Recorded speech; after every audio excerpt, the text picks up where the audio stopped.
ఇప్పుడే జీ5 app download చేయండి. చూడండి మీ ఫేవరెట్ టీవీ షోస్ ఎప్పుడైనా ఎక్కడైనా.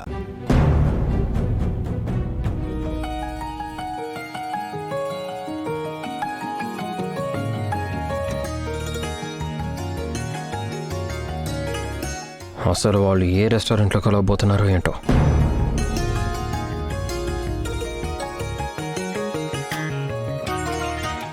ఏంట్రా మిత్రా, ఏంటి ఏదో కంగారుగా కనిపిస్తున్నావు?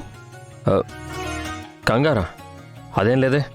లేదురా, ఏదో విలువైన వస్తువు చేజారిపోయినట్టు, ఆ విలువైన వస్తువు మరొకరి చేతికి దొరికిపోయినట్టు నీలో నువ్వే ఎందుకో సతమతమైపోతున్నట్టు అనిపిస్తోంది. నేను గెస్ చేసింది కరెక్టేనా?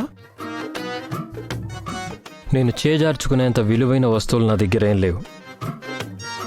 ఒకవేళ అంత విలువైన వస్తువు చేజారిపోతే దానికోసం ఆలోచించడం జరగదు.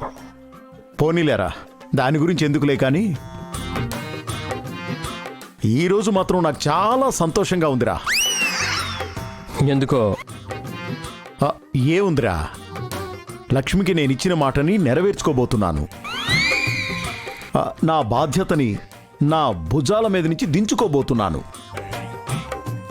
సంజయ్కి లక్ష్మికి పెళ్ళైపోతే, వాళ్ళ సంసారం మొదలైపోతే ఇక నేను నిశ్చింతగా ఉండొచ్చు.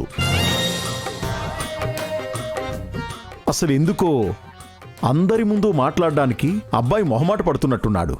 అందుకే ప్రశాంతంగా మాట్లాడుకోవడానికి ఒక లవ్లీ రెస్టారెంట్లో టేబుల్ బుక్ చేశాను.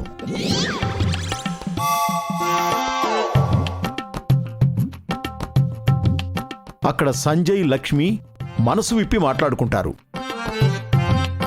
మునుముందు లైఫ్ని ఎలా డిజైన్ చేయాలో చర్చించుకుంటారు. అందుకే అలాంటి వాతావరణం క్రియేట్ అవ్వడం కోసం ఒక బ్యూటిఫుల్ రెస్టారెంట్కి పంపించాను.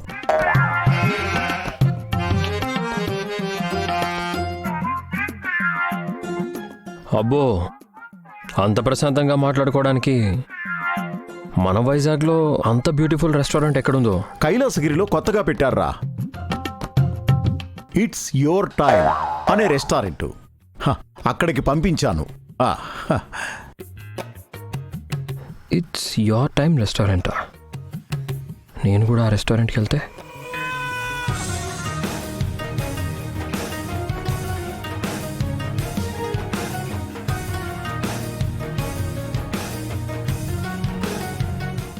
మిత్రా, వెళ్దామా? ఎక్కడికి? ఏంటి మిత్రా, బయటకు వెళ్దామని చెప్పాను కదా. ఓ అవును కదా, వెళ్దాం. ఇంతకీ ఎక్కడికి వెళ్దాం? కైలాసగిరి దగ్గర ఇట్స్ యోర్ టైమ్ అని ఒక బ్యూటిఫుల్ రెస్టారెంట్ ఉంది, అక్కడికి వెళ్దాం. Oh, it's your time, nice. ఇక నుంచి నీ టైం అంతా నాతోనే. Come let's go. ZEE5 app download చేసి అన్ని ఎపిసోడ్స్ పూర్తి ఉచితంగా చూడండి.